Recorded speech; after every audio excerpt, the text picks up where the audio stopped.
Cours 7, partie 2. Introduction vers un avenir de réconciliation. Le chemin vers un avenir de réconciliation et de justice sociale passe par la reconnaissance des peuples autochtones comme partenaires égaux dans la gouvernance, l'économie et la culture du Canada. Les efforts pour réparer les injustices historiques doivent être accompagnés des initiatives honorant les contributions uniques des peuples autochtones à la société canadienne. Un avenir plus juste et inclusif nécessite la participation active de tous les Canadiens, des gouvernements, entreprises, communautés et individus. L'histoire du Livre blanc et la mobilisation autochtone. Le Livre blanc, une tentative d'assimilation.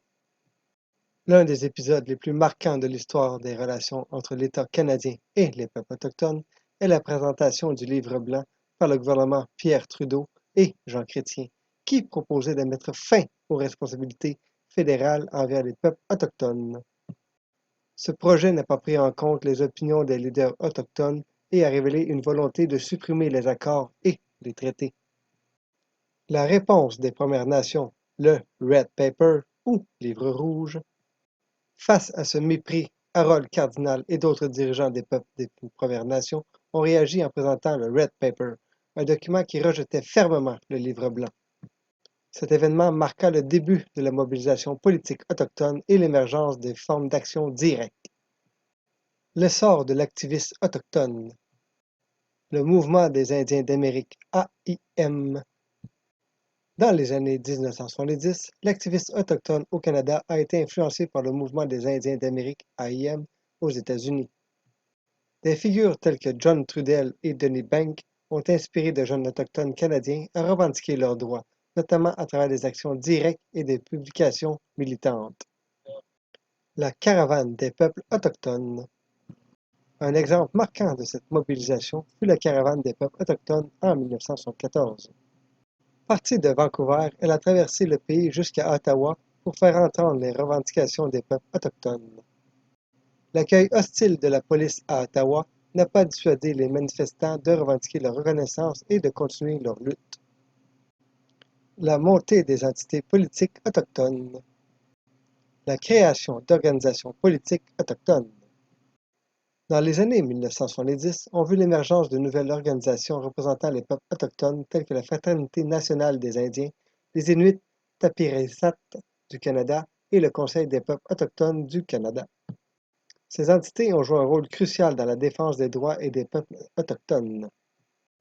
Les droits métis, Harry Daniels, et la révision constitutionnelle. Les métis ont également vu leurs droits renforcés grâce à l'action des leaders comme Harry Daniels. Celui-ci a milité pour une reconnaissance constitutionnelle des Métis comme nation fondatrice, arguant qu'ils devaient être inclus aux côtés des Français et des Britanniques dans la Constitution canadienne. Finalement, les droits des Métis ont été reconnus en 1982 dans la loi constitutionnelle. Les Inuits et la reconnaissance territoriale.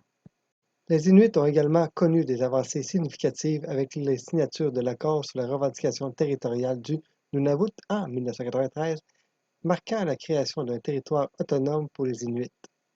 Ils ont obtenu plus de contrôle sur leurs terres et ressources naturelles, une étape importante dans leur quête d'autodétermination. La lutte pour l'autodétermination des peuples autochtones, le concept d'autodétermination. La lutte pour l'autodétermination des peuples autochtones est devenue centrale dans les années 1980, notamment au moment des négociations constitutionnelles. Les leaders autochtones comme George Eramus, Matthew Kumkom ont insisté sur la nécessité de reconnaître leurs droits et à décider de leur propre avenir et à savoir le contrôle sur leurs institutions. Le rôle des jeunes et la mobilisation continue. Le début des années 2000 a vu une nouvelle génération de jeunes militants s'engager pour faire avancer la cause des Autochtones. Ils ont continué de militer pour la reconnaissance de leurs droits et pour la fin des injustices systémiques. La situation actuelle et les défis futurs, les progrès réalisés et les défis à surmonter. Malgré les progrès réalisés, de nombreux défis persistent. Les peuples autochtones continuent de faire face à des inégalités dans l'accès à l'éducation, la santé et aux infrastructures.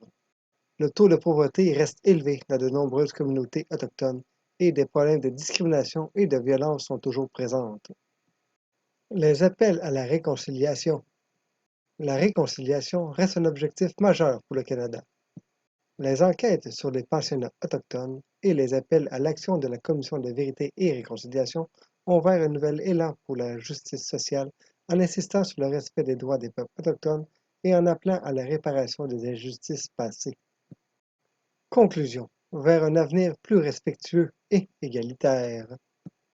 Les années 1970 ont marqué un tournant décisif dans la mobilisation des peuples autochtones au Canada. Les actions de résistance face aux politiques d'assimilation, le renforcement des organisations politiques autochtones et la reconnaissance croissante des droits des peuples autochtones ont posé les bases de la réconciliation et de la justice sociale. Bien que le chemin vers l'égalité reste semé d'embûches, l'engagement continu des jeunes générations et le soutien grandissant de la société canadienne laissent espérer un avenir plus juste et inclusif pour tous.